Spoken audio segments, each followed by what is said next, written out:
Hello everyone, welcome back to the tech series channel. आज हम पढ़ने वाले हैं प्रायोरिटी शेड्यूलिंग के बारे में। ये हमारे पास प्रिमिटिव शेड्यूलिंग का ही एक एल्गोरिथम है।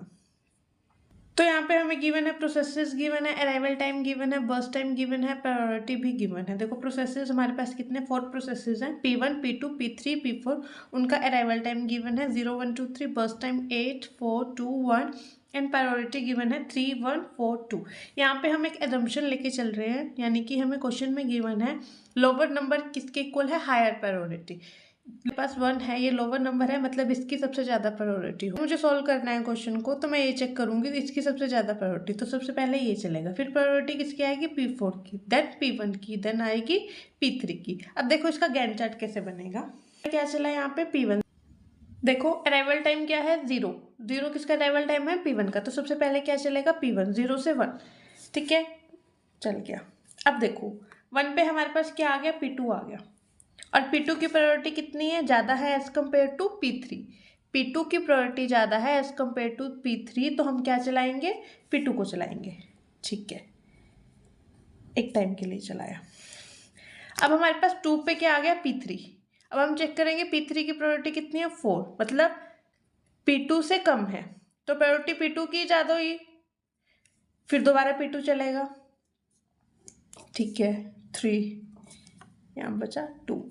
अब देखो हमारे पास एट ए टाइम 3 पे क्या आ गया, P4 भी आ गया, मतलब मेरे पास P1 भी आ गया, P2 भी आ गया, P3 भी आ गया। देखो 3 पे 2 है तो नहीं, पहले प्रायोरिटी किसकी आएगी, P2 वाले की। तो मैं इसको इकट्ठा ही चला देती हूँ, 2 5। ठीक है, मतलब ये कंप्लीट हो गया। अब देखो इस सारे टाइम पे मेरे पास P1 भी आ गया, P2 भी आ गया, P3 भी आ गया, P4 भी आ गया। अब देखो P2 तो कंप्लीट हो चुका है, P2 तो मेरा कंप्लीट। अब देखो P1 P3 P4 में से सबसे ज्यादा प्रायोरिटी किसकी है, P4 की, क्योंकि है 2। P1 की 3 है, P3 की कितनी है, 4 प्रायोरिटी। अब इसके बाद P2 के बाद क्या चलाएंगे हम, P4 चलाएंगे कितने टाइम के लिए, 1 के लिए। तो क्या आ जाएगा, 6। अब क्या होगा, P1 कितने टाइम के लिए चलाना है, 7 के लिए। ठीक है, 6 + 7 क्या हो जाएंगे, 13। ये भी कंप्लीट हो गया। देन उसके बाद हमें चलाना है P3 कितने टाइम के लिए चलाना है, 2 15। ये था मेरा गैंट चार्ट। मैंने प्रायोरिटी के बेसिस पे प्रोसेसेस को चलाया, ये था मेरा गैंट चार्ट। अब कंप्लीशन टाइम देखो कैसे होगा। P1 का कंप्लीशन टाइम यहाँ पे क्या आएगा, 13।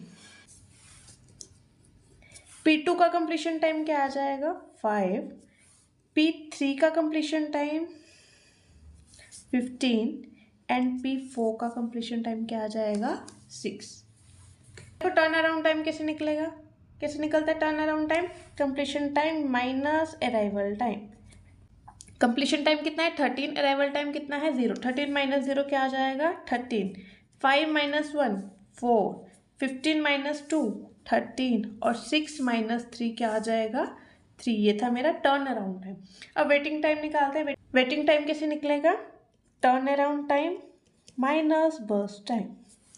अब टर्न अराउंड टाइम यहाँ पे कितना है हमारे पास, 13, और बर्स्ट टाइम कितना है, 8। 13 - 8 कितना हो जाएगा, 13 - 8 कितना हो जाएगा, 5। Then turn around time 4, burst time भी 4, तो कितना हो जाएगा, वेटिंग टाइम 0। क्योंकि P2 को तो वेट ही नहीं करना पड़ा, जब उसकी टर्न आई अराइवल टाइम 1 पे, और उसको एकदम क्या मिल गया, CPU। वेटिंग टाइम P2 को तो कोई वेट नहीं करना पड़ा, तो तभी उसका वेटिंग टाइम कितना है, 0। अब देखो P3 का 13 - 2 कितना वेट करना पड़ा उसको, 11 सेकेंड के लिए। और P4 का क्या आ जाएगा, 3 - 1 2 सेकेंड के लिए। ये था मेरा वेटिंग टाइम। अब देखो मेरा कंप्लीशन टाइम भी निकल गया, टर्न अराउंड टाइम भी निकल गया, और वेटिंग टाइम भी निकल गया। अब हम निकाल लेते हैं एवरेज वेटिंग टाइम और एवरेज टर्न अराउंड टाइम। देखो एवरेज वेटिंग टाइम कैसे निकलेगा, इन सबको ऐड करोगे, 5 + 0 + 11 + 2 डिवाइडेड बाय 4। अब आप मुझे बताओगे कि इसका एवरेज वेटिंग टाइम क्या आया, कमेंट सेक्शन में। टर्न अराउंड टाइम भी ऐसे निकलेगा, 13 + 4 + 13 + 3 डिवाइडेड बाय 4। अब आपको मुझे बताना है एवरेज वेटिंग टाइम और एवरेज टर्न अराउंड टाइम क्या निकला है। ठीक है, मेरा प्रायोरिटी शेड्यूलिंग, प्रायोरिटी के बेसिस पे हमने प्रोसेसेस को रन किया। आज के लिए इतना ही। Thank you everyone. Do not forget to subscribe my YouTube channel for more such videos.